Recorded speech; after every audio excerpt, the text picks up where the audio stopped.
ज्ञान प्राप्ति चैनल के हमारे सभी साधक मित्रों का अभिवादन करते हैं। जीवन में, साधना में, आपके कर्म में प्रगति हो ऐसा शुभ संकल्प के साथ शुरू करते हैं। क्या करना चाहिए? बहुत सारे साधकों के प्रश्न थे कि एक पूरी प्रोसेस, हालांकि प्रोसेस नहीं होती, हम जानते हैं, बार बार यही बात करते हैं। हमारे पास जो है, जो चेतना हमारा अंश, हम स्वयं है, अलग अलग स्वरूपों में वो हमें दिखाई देती है। भगवान ने भगवद गीता में भी कहा, कोई भी ऐसा स्थान नहीं जहां मैं ना हूं। सर्व जीवों में जो जीवत्व है, जो परा है, अपरा के भीतर जो चेतना है, अपरा मतलब ये घेरा, उनके भीतर जो आत्म तत्व है वो मैं हूं, परमात्मा ये कहते हैं। तो स्वयं हम हैं। उनको प्राप्त करने के लिए कोई विशेष क्रिया कैसे?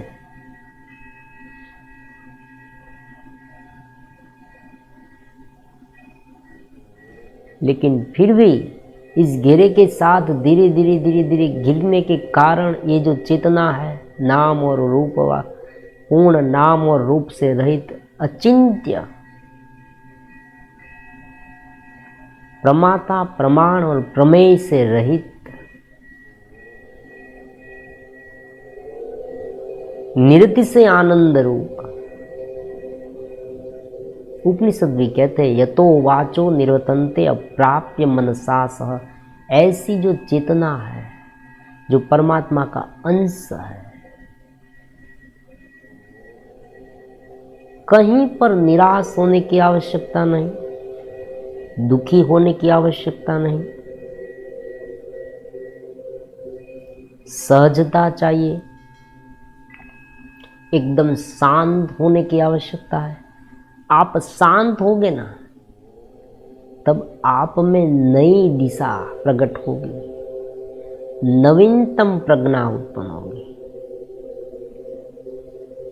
और वही आपके जीवन के कर्म को निखारेगी। यहाँ कर्म से भागना ऐसी बात है ही नहीं।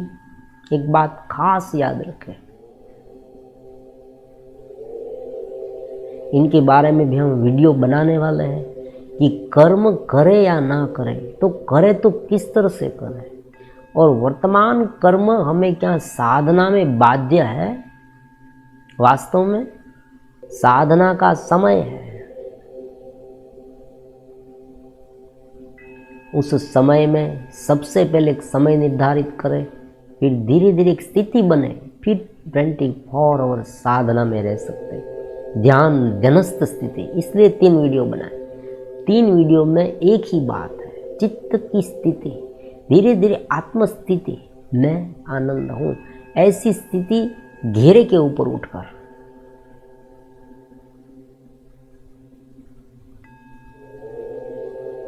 आप कहेंगे कैसे आए? धीरे धीरे आए, श्रवण से, धीरे धीरे मनन से, ध्यान से, नियमित अभ्यास से, समझ से। अंडरस्टैंडिंग बहुत आवश्यक है। पूरे दिन क्या हो रहा है देखें, ऐसा लगे तो एक डायरी ओपन करें, सब कुछ लिख लें, क्या क्या विचार आ रहे हैं, कहाँ हम अटक रहे हैं, आज क्या ऐसा हुआ कि हमारा मन इधर उधर गया।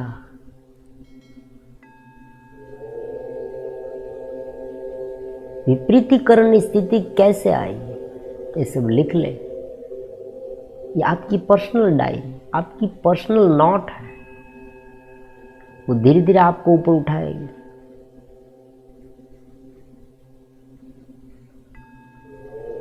इस तरह से व्यक्ति स्वयं अपना गुरु बन सकता है, क्योंकि हर मोमेंट में, हर क्षण में कोई तो ऐसा नहीं होगा जो आप पर ध्यान रखे।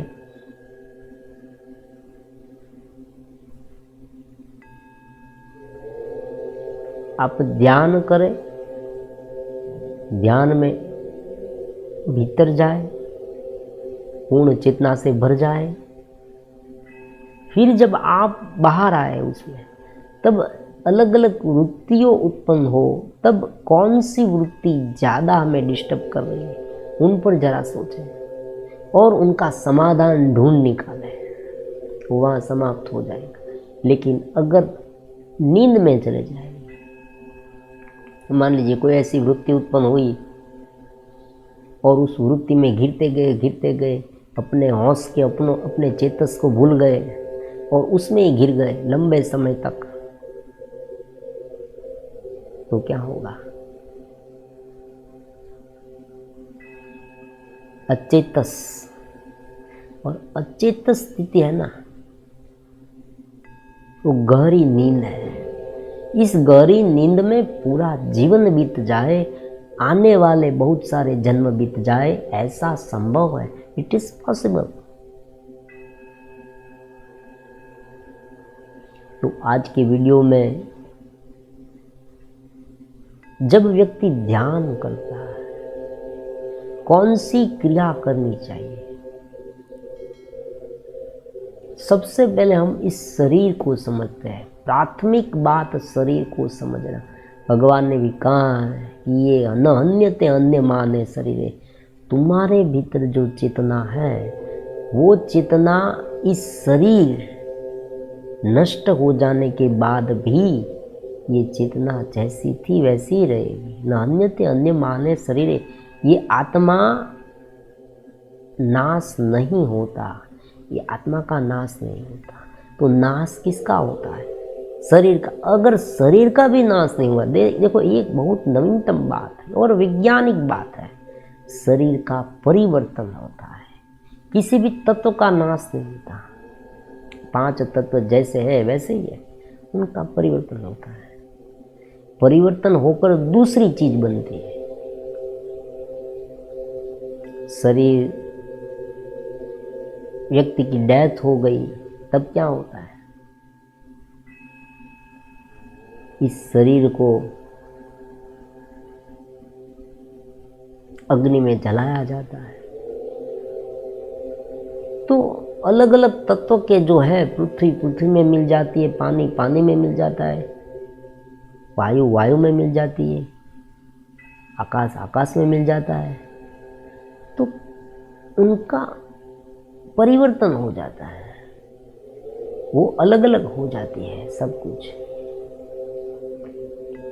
लेकिन उनका नाश नहीं होता।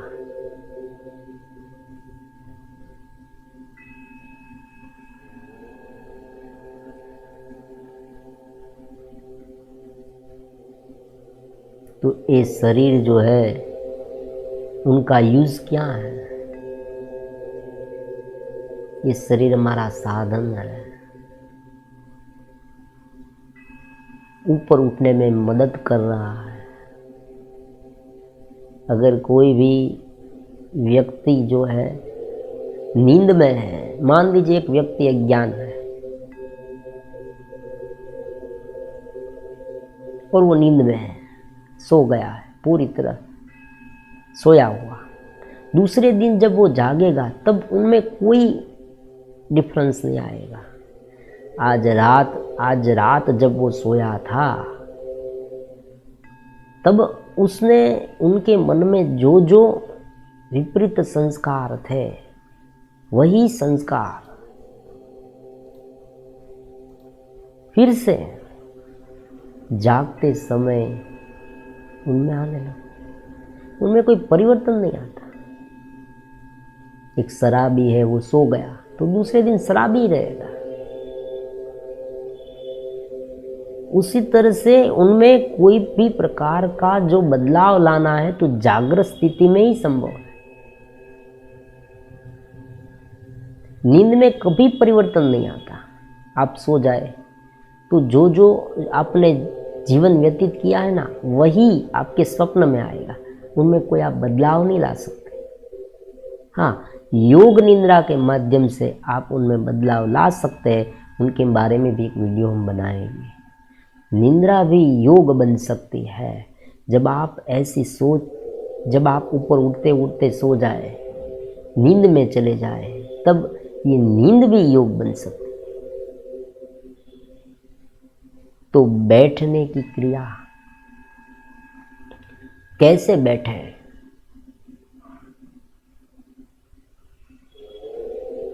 बैठना ही क्यों? चलते फिरते ध्यान नहीं हो सकता क्या? काम करते करते ध्यान नहीं हो सकता क्या? हो सकता है। टहलते टहलते भी ध्यान हो सकता है, जब ध्यनस्थ स्थिति आ जाए तब। लेकिन शुरुआती समय में बैठना है। पतंजलि मुनि ने भी कहा है, स्थिर सुख आसनम। आज लाखों प्रकार के आसन हैं और उनमें से ज़्यादातर जो आसन है वो स्वास्थ्य के लिए जरूरी है, एक एक्सरसाइज जैसे। हलासन है, मयूरासन है, धनुरासन है, ताड़ासन है, वृक्षासन है, पश्चिमोत्तासन है, बहुत सारे, इतने लाखों की संख्या में आसन है। जितनी हमारी इस ऐसे ऐसे ऐसे शरीर अलग अलग स्टाइल में मुड़ेगा ना, एक आसन हो गया। शरीर पीछे मुड़ा तो भी एक आसन हो गया, शरीर आगे झुका तो भी एक आसन हो गया, इधर झुके तो भी आसन, उधर झुके तो भी आसन। तो ये सभी आसन एक्सरसाइज के लेवल पर है, हमारे इस शरीर को मजबूत करते हैं। लेकिन जो ध्यान के लिए आसन है वो पद्मासन है, वज्रासन है, स्वस्तिकासन है। पालखी मार कर बैठ जाए, एक स्थिर होकर। परमात्मा यहाँ उनका वर्णन करते हैं भगवद गीता में, किस तरह से बैठना है। बहुत ऊंचा भी नहीं, बहुत नीचा भी नहीं। आप आज के युग में हम कहें तो आप कहीं पर शांति से बैठ सकते हैं, जहाँ शांत जगह हो। क्यों शांत जगह? कोलाहल ज़्यादा है तो बहुत सामान्य बात है, मन डिस्टर्ब होगा। एक ऐसी जगह ढूंढो कहीं पर भी जहाँ आप शांति से बैठ पाओ। भले आप कोलाहल भरे वातावरण में जीवन जी रहे हो, टेरेस पे चले जाओ, कोई बाग बगीचे में चले जाओ, घर में एक रूम ऐसा है वहाँ ध्यान करने बैठो, जो स्थान एकदम शांत हो। आप दूसरों को कह सकते हैं कि भाई मुझे डिस्टर्ब मत करो, कम से कम साधना के समय में। ये आप कर सकते हैं, इतना करना चाहिए। क्यों? क्योंकि एक बार भीतर तो जाना है, फिर धीरे धीरे आप पूरे दिन जब ध्यनस्थ हो जाएंगे तब कोई प्रॉब्लम नहीं है। एक बार ये स्थिति बन जाए फिर आसान है, लेकिन जब तक स्थिति नहीं बनी तब तक ये करना है, एक शांति से करना है, शांत होकर करना है। छठे अध्याय में भगवान कहते हैं, शुचो देशे प्रतिष्ठाप्य स्थिरम आसनम आत्मनः न अति उच्च न अति नीच चैलाजिन कुशोत्तरम। कोई एक ऐसा आसन जहाँ बहुत ऊंचा भी न हो, बहुत नीचा भी न हो। कुछ बिछोना मतलब जमीन पर सीधा नहीं बैठना, क्योंकि जो ध्यान से जो ऊर्जा उत्पन्न होती है ना, वो जमीन पर चली जाएगी। ये सब क्रिया है। देखो फिर से मैं बता देता हूँ, आत्म तत्व को प्राप्त करने के लिए हालांकि कोई क्रिया नहीं, लेकिन हम घेरे में हैं, इसलिए क्रिया हमें लागू होती है। अष्टवक्र गीता का आप अभ्यास करेंगे तो शुरुआती समय में चित्त शुद्धि का वर्णन है। तितिक्षा होनी चाहिए, मुमुक्षुत्व होना चाहिए, ये सब होना चाहिए। अगर ये नहीं तो साधना इस तरह से थोड़ा बहुत संभलना पड़ेगा। तो ये सब उनके लिए क्रिया है।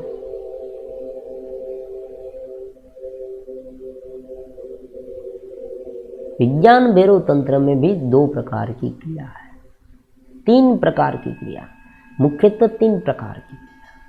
सभी प्रकार के जो शैव दर्शन है ना, त्रिक बंधन उसे कहते हैं, त्रिक शास्त्र 3 प्रकार की क्रिया वाला। सांभवो उपाय, आणो उपाय, शिव दर्शन शिव सूत्र में।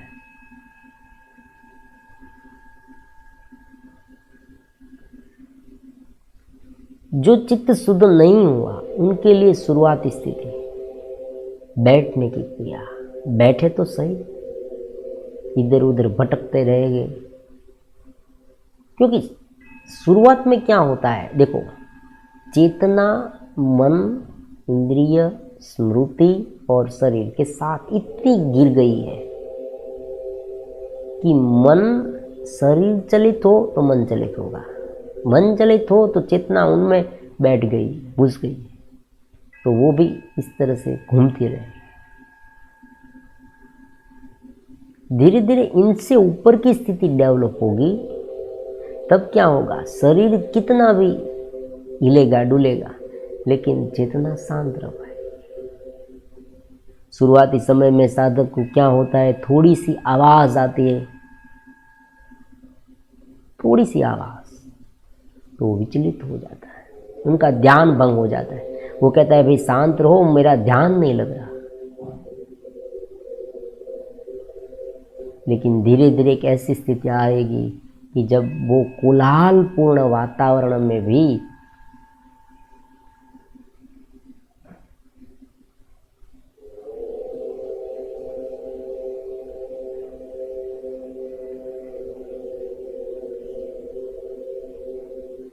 उनकी आंखें स्थिर रहेगी। धीरे धीरे आंख जो पलक झपक है ना, वो शांत हो जाएगी।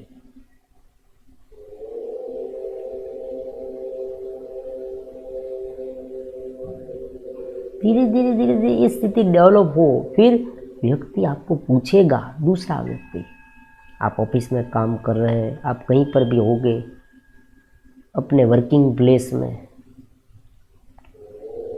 तब कोई व्यक्ति आपको पूछेगा कि भाई सो गए हो, आप काम कर रहे हैं, काम चालू है और आप शांत है, भीतर से चित्त स्थिति में सहजता है। तो एक स्थान पर बैठने के लिए क्या करना चाहिए, बहुत ऊंचा नहीं, बहुत नीचा नहीं। भगवान कहते हैं दर्भ वस्त्र ऊपरा ऊपर रखकर आत्मनः आसनम, પોતાના अपने आसन को अति उच्चतम, बहुत ऊंचा नहीं, कोई बहुत ऊंचा बैठ जाए तो क्या होगा, वो जैसे आंख खोलेगा ना, उन्हें थोड़ा वो डिस्टर्ब हो जाएगा।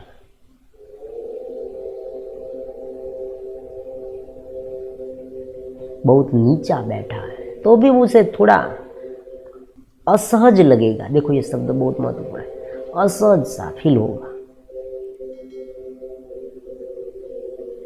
भीतर जाने के लिए देखो, पहले जो निशानबाज है ना, निशान की प्रैक्टिस कराते हैं ना जो लोग, वो पहले क्या कराते हैं,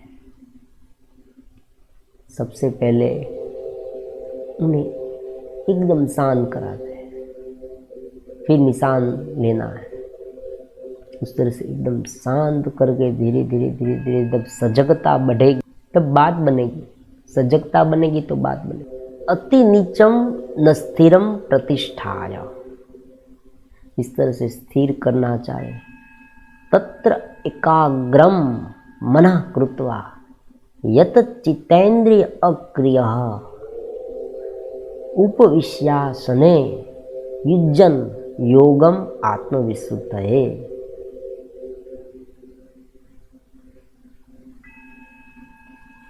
इस तरह से बैठकर मन को, इंद्रिय को वश में करके भीतर की चेतना में लीन करने का प्रयास करें। वापस आना, प्रत्याहार का मतलब क्या है? हम जब योग सूत्र का अभ्यास करें, अष्टांग योग, योग चित्तवृत्ति निरोध, तदा दृष्टा स्वरूपे वस्थानम वृत्ति सारूप्य इतरत्र वृत्तय पंचतय क्लिष्टा क्लिष्टा प्रमाण विपरे विकल्प निद्रा स्मृतया प्रत्यक्षानुमान आगमा प्रमाणानि। ये योग शास्त्र पूरा है, उनका जब अभ्यास करेंगे तब अब जानेंगे कि चित्त की वृत्तियों का निरोध। क्योंकि चेतना, देखो, एक पूरा मैप है हमारे पास, समझ क्लियर है। पूर्ण परमात्मा, उनके अंश हम है, ये हमारा अंश है, वो अलग अलग इंद्रियों में घिरा, हमारे शरीर में घिरा, फिर स्मृति बनी, 3 प्रकार के सेंटर, रजोगुण तमोगुण सत्वगुण वाले, एक इमोशनल का, एक सेक्सुअलात्मक का, एक शरीर का। भावना उत्पन्न होती है, क्रोध उत्पन्न होता है, राग उत्पन्न होता है, द्वेष उत्पन्न होता है, ये इमोशन का है। और जो विषय वासना उत्पन्न होती है वो सेक्स का है। और जो शरीर अपने आप जो आपको दुख देता है, खींचता है, वो शरीर का है। और उसमें, इन सब में जो ऊपर का है वो इंटेलिजेंसी है, बुद्धिमता, बुद्धि उनको पकड़ती है। भगवान भी कहते हैं जो काम में आसक्त हो जाते हैं ना, उनकी स्मृति भ्रंश हो जाती है, और स्मृति भ्रंश होने के बाद विवेक ज्ञानहीन हो जाता है। इसी तरह से, इसीलिए तो काम को महापापी कहा गया, क्योंकि वो हमारी बुद्धि को हर लेता है। तो इस तरह से एक शांत स्थान ढूंढिए घर में। भाई कहाँ है शांत स्थान? आजकल तो बहुत छोटे छोटे रूम आ गए हैं, छोटे छोटे घर हैं। कुछ बात नहीं, सुबह सुबह 4 o'clock उठकर कहीं पर चले जाए, यही अच्छा रहेगा। सुबह जल्दी उठे, कहीं पर चले जाए, शांत जगह पर चलते चलते जाए, साइकिल लेकर जाए, चलते चलते जाए तो बहुत अच्छा, एक्सरसाइज भी हो जाएगी। ऐसे स्थान पर जहाँ कोई भी, घर में भी कर सकते हैं, ऐसा बात नहीं। एकदम शांत स्थिर से बैठे। अब क्या, परमात्मा बैठने की क्रिया भी परमात्मा समझाते हैं। ओहो, 6ठे अध्याय में, समम काय शिरोग्रीव धारय अचलम स्थिर संपेक्ष्य नासिकाग्रम स्वदिशाश्चन अवलोकयान। भगवान कहते हैं कि स्थिर बैठे। कैसे बैठे? जो हमारा सिर है, हमारा जो करोड़रज्जु का पूरा भाग है, वो एकदम सीधा रहना, रीढ़ की हड्डी सीधी रखें। क्यों? क्योंकि यहाँ कुंडलिनी योग आ गया।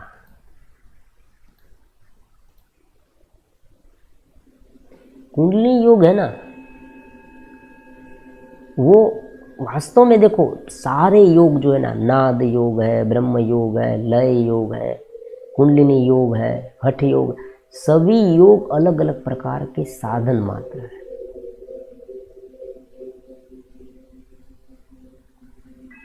जो आत्मा में से, परमात्मा में से अलग एक चेतना बनी, आत्मा बनी, फिर घेरे में घुसी, वो जीव बनी, तीनों एक है।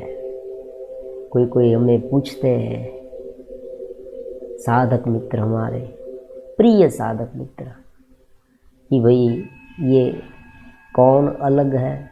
ये आत्मा, चेतना, जीव, बहुत अलग अलग शब्द आप यूज हो रहे हैं वेदांत में, हमारे शास्त्र में, सनातन में, तो क्या उनमें ये डिफरेंस है? कोई डिफरेंस केवल इतना है, स्थान का है। परमात्मा विश्वव्यापी, आत्मा हमारे शरीर के भीतर, लेकिन शुद्ध चैतन्य वाला, और जो घेरे के साथ घिरी हुई चेतना, जो अभान अवस्था में, बेभान अवस्था में, वो जीव है। कहने का मतलब ये है कि जीव स्वयं धीरे धीरे डेवलप होता, डेवलप होना मतलब छूटता। मैं एक बहुत सिंपल एग्जाम्पल आपको देता हूँ। एक व्यक्ति ने बहुत सारे एक के ऊपर वस्त्र ओढ़ लिए, फिर उसे गर्मी होने लगी, एक के बाद वस्त्र निकालता है, तो व्यक्ति अलग हो जाता है। आप कहेंगे जो 3-4 वस्त्र उसने जो ओढ़ लिए था ना, वो व्यक्ति अलग था, और ये सारे वस्त्र निकाल लिए तो ये अलग हो गया। ऐसी बात नहीं, वही व्यक्ति था, लेकिन उनमें घुसा हुआ व्यक्ति।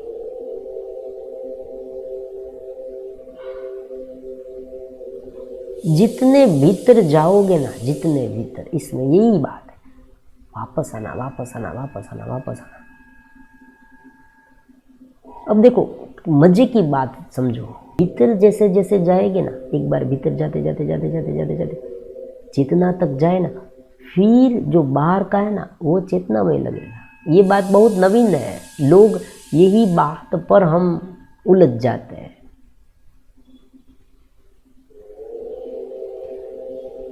जब साधना समय में बहुत सारे नियम अलग अलग प्रकार के हैं, ये करो वो करो न करो, क्यों? चित्त को शुद्ध करने के लिए।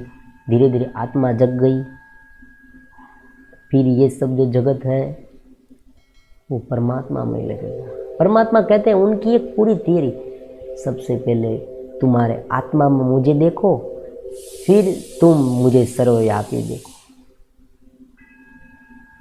इसमें सभी प्रकार का ज्ञान आ गया।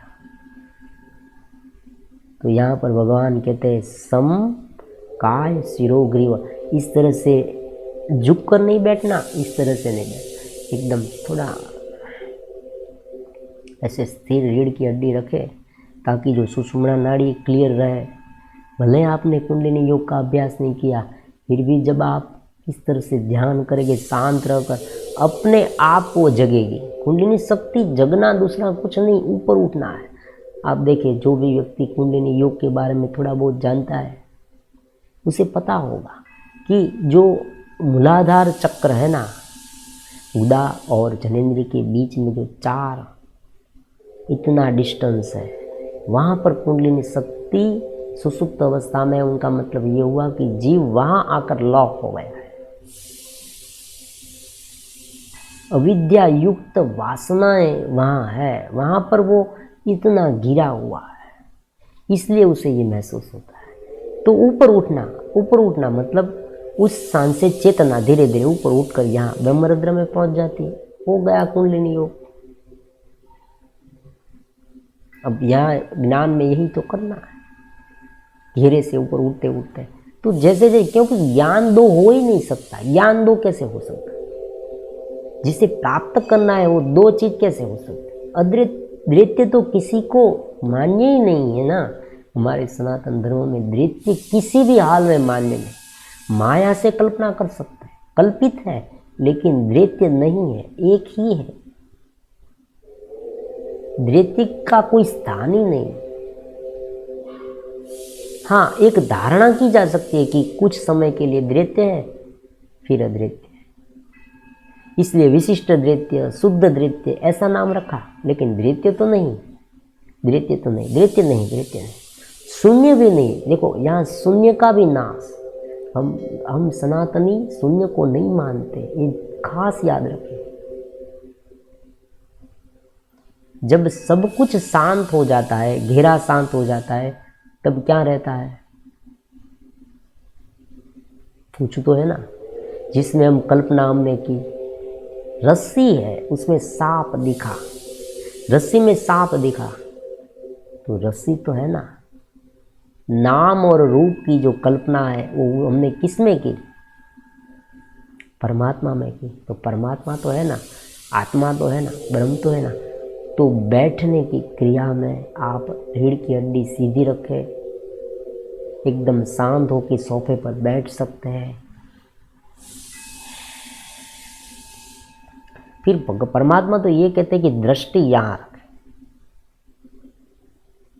उनका मतलब दो करते हैं, यहाँ भी रख सकते हैं, यहाँ रख सकते हैं, दो स्थान। ऐसा क्यों करना है? क्योंकि मन विचलित ना हो। फिर अलग अलग प्रकार की मुद्रा आती है, लेकिन ये कोई ना करे, कुछ बात नहीं, शांति से बैठे, दृष्टि को स्थिर शांत रखे, धीरे धीरे आंखें बंद करके शांति से अपने वृत्तियों के साथ एक रूप ना हो। और मन को कैसे करना है वो आने वाले तीसरे वीडियो में समझेंगे, आने वाले वीडियो में, क्योंकि अभी प्राण की बाकी